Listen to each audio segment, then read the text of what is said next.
رب اعوذ بک من همزات الشیاطین واعوذ بک رب ان یحضرون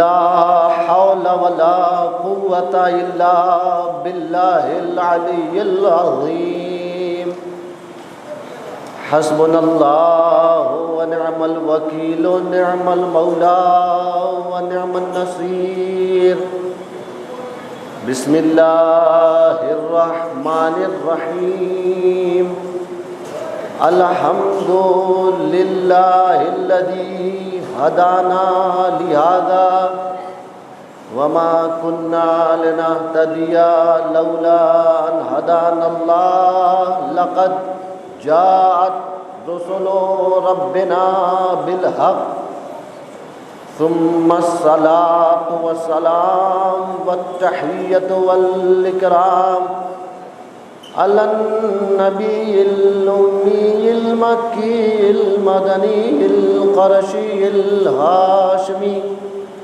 سيدنا ونبينا وشفيع ذنوبنا وحبيب قلوبنا الذي سمي في السماء بأحمد وفي الأرضين بأبي القاسم محمد اللهم صل على وآلہ الطیبین الطاہرین المعصومین المظلومین المنتجبین المنتخبین الذین اذهب اللہ عنہم الرجس وطہرہم تطہیرا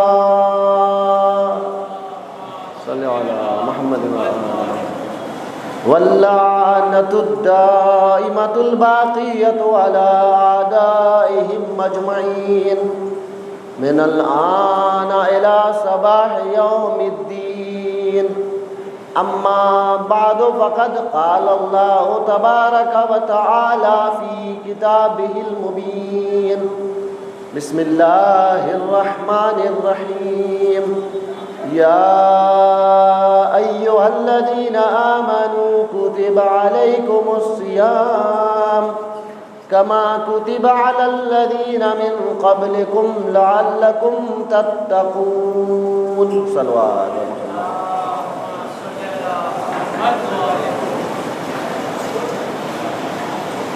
درس ماہ مبارک رمضان کے عنوان سے مسلسل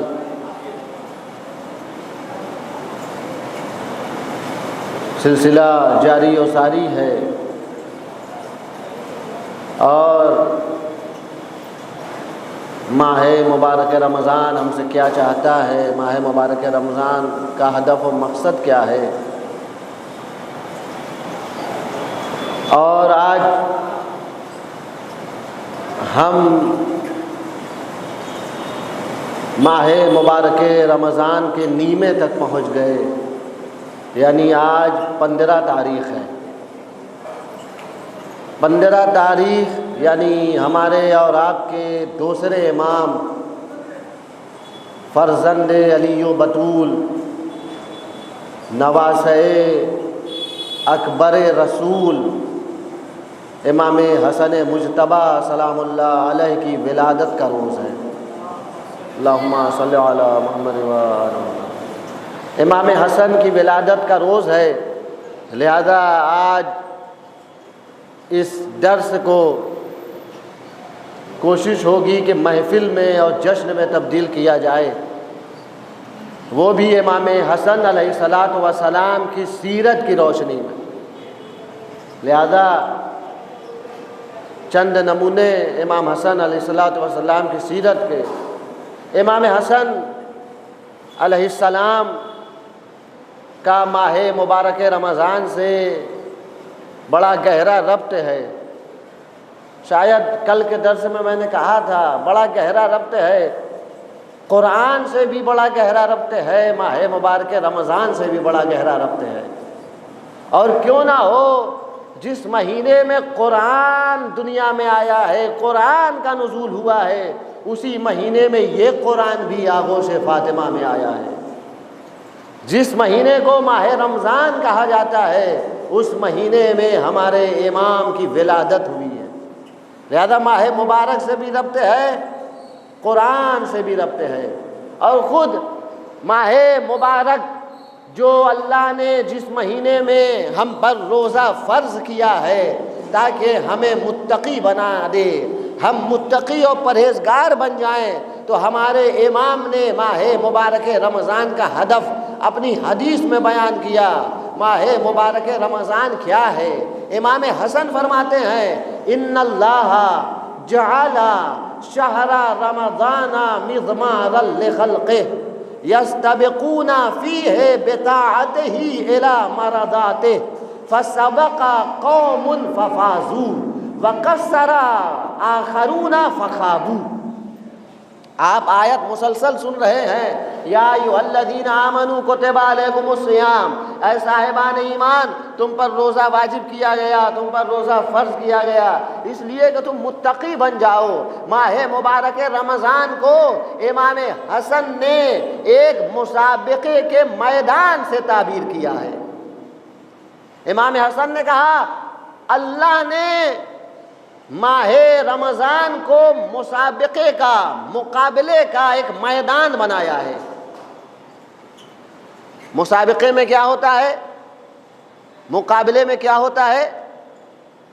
کہا فَيَسْتَبِقُونَ فِيهِ بِطَاعَتِهِ إِلَى مَرَضَاتِهِ۔ مسابقہ، مقابلہ آپ سب دیکھتے ہیں، فٹ بال ہے، کرکٹ ہے، ان کے میدانوں میں جب لوگ اترتے ہیں کیا کرتے ہیں؟ ہر ٹیم دوسری ٹیم سے آگے بڑھنا چاہتی ہے، ہر ٹیم ونر ہونا چاہتی ہے، کامیاب ہونا چاہتی ہے، جیتنا چاہتی ہے۔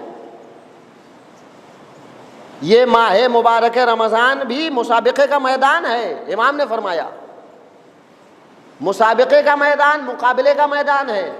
یہاں ہر فرد کو ایک دوسرے پر سبقت لے جانا ہے، ایک دوسرے سے زیادہ رن بنانا ہے، ایک دوسرے سے زیادہ عبادت کرنی ہے، ایک دوسرے سے زیادہ اطاعت کرنی ہے۔ وہاں کیا ہوتا ہے؟ ہمیں پہنچنا کیا ہے؟ مقصد کیا ہے؟ ہمارا مقصد یہ ہے کہ ہم اس میدان میں اللہ کی مرضی تک پہنچ جائیں۔ آپ نے میدان میں دیکھا ہوگا گھوڑ سواری وغیرہ بھی ہوتی ہے، اسب سواری، تو ایک مقصد بتایا جاتا ہے کہ یہاں تک تمہیں پہلے پہنچنا ہے۔ آج کل زیادہ تر جو مسابقے ہو رہے ہیں وہ گاڑیوں کے بھی ہو رہے ہیں کہ کون کتنی سپیڈ سے چلاتا ہے، کیا ہے، لیکن مقصد بتا دیا جاتا ہے، ایک نشان کہ یہاں تک جو پہلے پہنچ جائے گا وہ کامیاب ہو جائے گا۔ امام نے کہا اس میدان میں، اس مسابقے کے میدان میں جو مقصد ہے، جو نشان ہے، جو ہدف ہے، وہ مرضی الہی ہے۔ مرضی الہی تک جو اطاعت خدا کے ذریعے پہلے پہنچ جائے وہی کامیاب ہے۔ ان اللہ تعالی جعل شہر رمضان، کیا بہترین امام نے سمجھایا ہے۔ اور ہر مسابقے، مقابلے کے میدان میں ایک ٹیم فتح یاب ہوتی ہے، جیت جاتی ہے، تو ایک ٹیم ہار جاتی ہے۔ امام نے کہا اس میں لوگ سبقت لے جاتے ہیں، کچھ لوگ ہیں جو سبقت لے جاتے ہیں اللہ کی اطاعت کے ذریعے۔ یہاں ہمارے پاس کوئی گاڑی نہیں ہے، کوئی بائک نہیں ہے، کوئی ہاتھ میں ہمارے فٹ بال نہیں ہے، ہمارے ہاتھ میں کوئی بیٹ نہیں ہے، کوئی گیند نہیں ہے۔ ہماری اطاعت کے ذریعے ہمیں پہنچنا ہے۔ وہاں رننگ کرنا ہوتا ہے، رن بنانا ہوتا ہے دوسرے میادین میں، لیکن یہاں اطاعت، جتنی زیادہ اطاعت ہوگی اتنے زیادہ ہم مرضی خدا کے قریب ہو جائیں گے۔ یعنی یہاں نماز زیادہ پڑھنا ہے، قرآن کی تلاوت زیادہ کرنا ہے، گناہوں سے خود کو دور زیادہ رکھنا ہے، غریبوں کی مدد زیادہ کرنا ہے، فقراء کی نصرت زیادہ کرنا ہے، یتیموں پر رحم زیادہ کرنا ہے، جھوٹ سے بچنا ہے۔ ان تمام چیزوں میں جس کی نیکی زیادہ ہوگی، گناہوں سے جو بچا ہوگا، وہی اللہ کی مرضی تک جلدی پہنچے گا۔ فسبق قوم، امام نے فرمایا اس میدان میں بھی، جیسے ہر میدان میں ویسے اس میدان میں بھی کچھ لوگ سبقت لے جاتے ہیں، ففازو وہ کامیاب ہو جاتے ہیں، اور کچھ لوگ ہیں وقصر آخرون، کچھ لوگ ہیں جو سستی سے کام لیتے ہیں، کاہلی سے کام لیتے ہیں، تقصیر کرتے ہیں، کوتاہی کرتے ہیں، فخابو وہ ناکام ہو جاتے ہیں۔ یعنی عید کے دن جیت کا اعلان ہوتا ہے۔ عید اس کے لیے ہے جو اس میدان مقابلہ میں کامیاب ہو جائے، جو آگے بڑھ جائے، جو ونر ہو جائے۔ جو ونر ہوتا ہے وہی تو خوش ہوتا ہے، جو جیتتا ہے وہی تو عید مناتا ہے۔ اگر ہم ماہ مبارک رمضان میں اطاعت کے ذریعے اللہ کی مرضی تک پہنچ کے کامیاب ہو گئے تو ہمیں حق ہے کہ ہم عید منائیں، ہمیں حق ہے کہ ہم خوش ہوں۔ مضمار الخلق، امام حسن علیہ السلام نے اسے مسابقے کے میدان سے تعبیر کی۔ یہ مسابقے کا میدان ہے، اس مسابقے کے میدان میں کیا کیا کرنا ہے وہ ساری باتیں مسلسل پیش ہو رہی ہیں خطبہ شعبانیہ کے ذیل میں۔ یہ شہر اللہ ہے، جتنی نیکی کی جائے ان نیکیوں میں فقراء کی مدد کرنا بھی ہے۔ اس مہینے میں حقوق اللہ بھی حقوق الناس بھی دونوں کی طرف رسول نے توجہ دلائی۔ اور متقی کا مطلب صرف یہ نہیں ہے کہ انسان حقوق خدا بجا لائے، صرف نماز پہ نماز ہی پڑھتا رہے، صرف روزہ پہ روزہ ہی رکھتا رہے، بس مسجد میں بیٹھا ہے نماز پہ نماز، روزہ پہ روزہ، گھر بال بچوں کا کوئی خیال نہیں ہے، فیملی میں لوگ بھوکے ہیں، نادار ہیں، پہننے کو کپڑے نہیں، کھانے کو کھانا نہیں، پڑوسی اس سے اذیت میں ہے، پڑوسی کو بڑی اذیت کرتا ہے، لیکن جب مسجد میں آتا ہے تو صرف نماز ہی نماز، دعا ہی دعا۔ تو کسی نے بڑا، چونکہ روز ولادت بھی ہے لہذا آپ لوگوں کے چہرے پر اور ناظرین کے چہرے پر تبسم آ جائے تو کیا بڑی بات ہے، کسی نے بڑا خوب کہا کہ اگر کوئی ایسی عبادت کرتا ہے کہ صرف عبادت میں لگا ہے، حقوق اللہ ادا کیے جا رہا ہے، حقوق الناس سے غافل ہے، لوگ اسے اذیت پا رہے ہیں، تو یہ تقویٰ نہیں ہے، لقویٰ ہے، یہ تقویٰ نہیں ہے، اسے تقویٰ نہیں کہا جاتا۔ تقویٰ میں حقوق الناس بھی آتے ہیں اور حقوق اللہ بھی۔ رسول نے حقوق اللہ کے ساتھ ساتھ حقوق الناس کی طرف بھی اسی خطبہ شعبانیہ میں کہا وَتَصَدَّقُوا عَلَىٰ فُقَرَائِكُمْ وَمَسَاكِينِكُمْ، مدد کرو فقراء کی، صدقہ کرو، خیرات کرو۔ اچھا صدقہ سے مراد بعض لوگ سمجھتے ہیں وہی صدقہ جو ہم روزانہ 1-2 روپیہ نکالتے ہیں، 1-2 روپیہ سے زیادہ نکالنا لوگ سمجھتے ہیں کہ صدقہ نہیں ہوگا، 1-2 روپیہ سے زیادہ نکالا تو پھر صدقہ نہیں کہا جائے گا۔ نہیں، صدقے سے مراد صرف وہی صدقہ نہیں جو آپ روز نکالتے ہیں، روز نکالیے 5 روپیہ 10 روپیہ۔ صدقہ اسے بھی کہتے ہیں جو 5-10 سے زیادہ دیا جائے۔ کوئی یتیم ہے، کوئی غریب ہے، کسی غریب بچی کی آپ شادی کرا دیں 1,00,000 2 لاکھ دے کے تو یہ 1,00,000 2 لاکھ روپیہ پورا صدقہ ہے۔ صدقہ صرف کم نہیں ہوتا، زیادہ سے زیادہ دیا جا سکتا ہے۔ کوئی یتیم اس کی مدد کریں، کوئی غریب بچہ ہے اس کی پڑھائی میں ہیلپ کریں، مدد کریں، اس کی فیس ادا کریں، اس کی کتابوں کا خرچہ اٹھائیں، یہ بھی پورا صدقہ ہے۔ صدقہ مطلب ہر وہ کام جو صدق دل سے انجام دیا جائے اللہ کے لیے، ہر وہ کام جو سچے دل سے انجام دیا جائے اللہ کے لیے، اسے صدقہ صدق سے بنا ہے۔ صدق یعنی سچا، صادق بولا جاتا ہے اللہ کے لیے، صدق دل سے جو انجام دیا جائے۔ آپ اگر راستے سے ایک پتھر بھی ہٹا رہے ہیں تاکہ آنے جانے والوں کو اذیت نہ ہو تو یہ بھی صدقہ ہے، یہ بھی صدقہ ہے۔ آپ اگر مسجد میں، امام باڑے میں پانی پینے کا انتظام نہیں ہے، پانی پینے کا انتظام کر دیتے ہیں تو یہ بھی صدقہ ہے۔ سچے دل سے جو بھی کر دیا جائے تو فقراء فقیروں کی مدد کرو۔ امام حسن علیہ السلام کی سیرت بہت نمایاں ہے۔ امام ہمیشہ فقیروں کی، غریبوں کی، مسکینوں کی مدد کرتے تھے۔ امام کریم تھے، سخی تھے، امام کا کرم بڑا مشہور ہے۔ امام معاف بھی کرتے تھے، ماہ مبارک رمضان میں معاف کرنے کا بھی حکم ہے۔ پہلے یہ ملاحظہ فرما لیں، امام کے پاس ایک شخص آیا، ہمیں چاہیے کہ ہم اپنی بھی فقیری دور کریں اور دوسروں کی فقیری بھی دور کریں. صرف خود بے نیاز نہ ہو، صرف خود امیر و غنی بننے کی کوشش نہ کریں. کوشش کریں کہ آپ کا پڑوسی، آپ کا رشتہ دار، آپ کے اعزاء، آپ کے اقربا، آپ کے گھر والے بھی غربت سے دور ہو جائیں. آپ کے گھر والے، آپ کے پڑوسی، آپ کے بھائی بہن، سب کو غربت سے دور کیا جائے.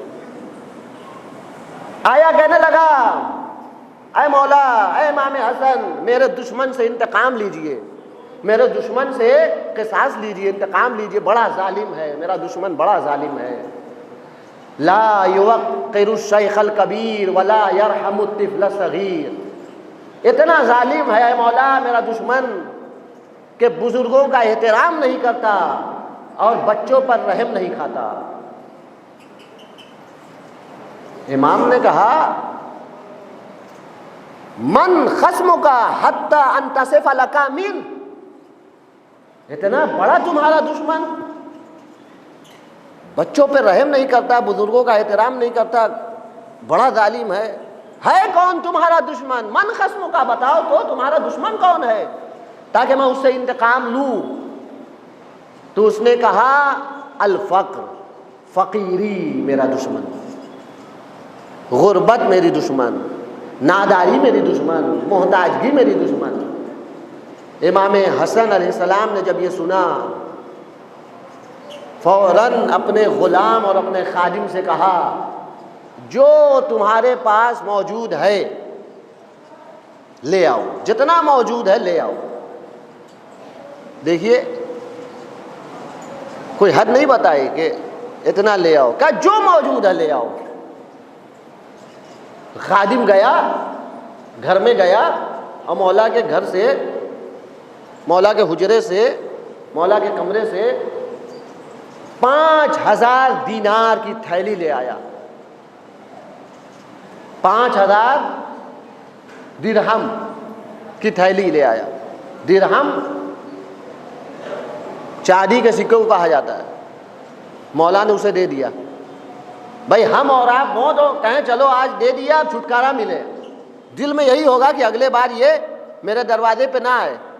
کوئی کہنے پہ آمادہ نہیں ہے، پہلے تو ہم دینے پہ آمادہ نہیں ہیں. امام نے یہ کہا کہ یہ لے جاؤ، اور جب بھی یہ دشمن تمہارے پاس آئے تو تم میرے پاس آ جانا. جب بھی یہ دشمن تمہیں ستائے تو تم میرے پاس آ جانا. امام اتنی مدد کیا کرتے تھے کہ لوگ اعتراض کرنے لگے. 3 مرتبہ امام نے اپنا پورا گھر بار سب کچھ جو تھا راہ خدا میں قربان کر دیا. اتنا قربان کرتے تھے کہ خود دیکھنے والے کہتے تھے آپ اتنا کیوں دیتے ہیں. تو امام نے کہا کہ ہم اہل بیت کی صفت یہ ہے کہ ہم ضرورت مندوں کی مدد کرتے ہیں. جو اللہ نے ہمیں دیا ہے ہم اس میں سے راہ خدا میں خرچ کرتے ہیں. یہ بھی امام کا درس ہے. ہم جو راہ خدا میں خرچ کرتے ہیں، جو فقیروں کی، مسکینوں کی مدد کرتے ہیں، وہ ہم اپنا کچھ نہیں دیتے، سب خدا کا دیتے ہیں، سب خدا کا دیا ہوا دیتے ہیں. اور متقین کی قرآن نے یہی علامت بھی بتائی ہے. سورہ بقرہ کی ابتدائی آیتیں یہی ہیں، الف لام میم ذالک الکتاب لا ریب فیہ ھدی للمتقین الذین یؤمنون بالغیب ویقیمون الصلاۃ ومما رزقناہم ینفقون. یہ وہ کتاب ہے جس میں کسی طرح کی شک و شبہ کی گنجائش نہیں ہے. یہ متقی کے لیے ہدایت ہے. متقی وہ افراد ہیں، پرہیزگار وہ افراد ہیں جو ایمان بالغیب رکھتے ہیں، نماز پڑھتے ہیں، اور جو ہم نے انہیں رزق دیا ہے اس میں سے انفاق کرتے ہیں. انفاق کی بڑی فضیلت ہے. راہ خدا میں یعنی فقیروں کی مدد کرنا، یتیموں کی مدد کرنا، انسانوں کے کام آنا بڑی فضیلت ہے. یہ جو ہم نماز پڑھتے ہیں نا، اس کا اپنا اجر ہے، لیکن اس کا اجر جو راہ خدا میں انفاق کرنے کا ہے بے بہا اجر ہے، بے مثال اجر ہے. قرآن نے کہا ہے مثل الذین ينفقون اموالهم في سبيل الله كمثل حبة انبتت 7 سنابل في كل سنبلة 100 حبة. واللہ یضاعف لمن یشاء واللہ واسع علیم۔ جو اللہ نے ہمیں دیا ہے، ہمارا تو کچھ اپنا ہے ہی نہیں، کچھ اپنا نہیں ہے۔ جو کچھ ہے، جو اپنا سمجھتا ہے، جو مال و دولت و ثروت کو اپنا سمجھتا ہے، وہ قارون بن جاتا ہے، فرعون بن جاتا ہے، اور اس کا حشر یہ ہوتا ہے وہ بھی زمین بوس ہوتا ہے، اس کی دولت بھی زمین میں دھس جاتی ہے۔ ہمارا کچھ نہیں ہے، سب اللہ کا ہے۔ جو کچھ عطیہ ہے، جو کچھ ہمارے پاس ہے، سب اللہ کا ہے۔ وَمِمَّا رَزَقْنَاهُمْ يُنْفِقُونَ، انفاق کرتے ہیں۔ جو لوگ راہ خدا میں انفاق کرتے ہیں ان کی مثال ایسی ہے کمثل حبۃ انبتت، ان کی مثال ایسی ہے کہ جیسے ایک دانہ کسی نے زمین میں ڈال دیا ہو، ایک دانہ حبۃ انبتت، اور اس دانے سے 7 بالیاں نکلی ہوں، 7 سنابلہ۔ ایک دانہ ڈالا، 1 روپیہ دیا کسی کو راہ خدا میں اللہ کے لیے، لیکن فی سبیل اللہ کی شرط ہے، دکھانے کے لیے نہیں، احسان جتانے کے لیے نہیں، کسی کو تکلیف دینے کے لیے نہیں، مقابلے کے لیے نہیں۔ کسی دن شاید میں نے بیان کیا تھا، یا ایھا الذین آمنوا لا تبطلوا صدقاتکم بالمن والاذی، اے صاحبان ایمان اپنے صدقے، اپنے خیرات، اپنی نیکیوں کو باطل نہ کرو۔ ہم تو سمجھتے تھے نماز باطل ہوتی ہے، اللہ کہہ رہا ہے تمہارا صدقہ بھی باطل ہو جاتا ہے۔ صدقہ کیسے باطل ہوتا ہے؟ احسان جتانے سے، اذیت دینے سے۔ کسی غریب کی مدد کی، کل احسان جتا دیا، ہم نے تمہاری مدد کی تھی، ہم نہ ہوتے تو تم نہ ہوتے۔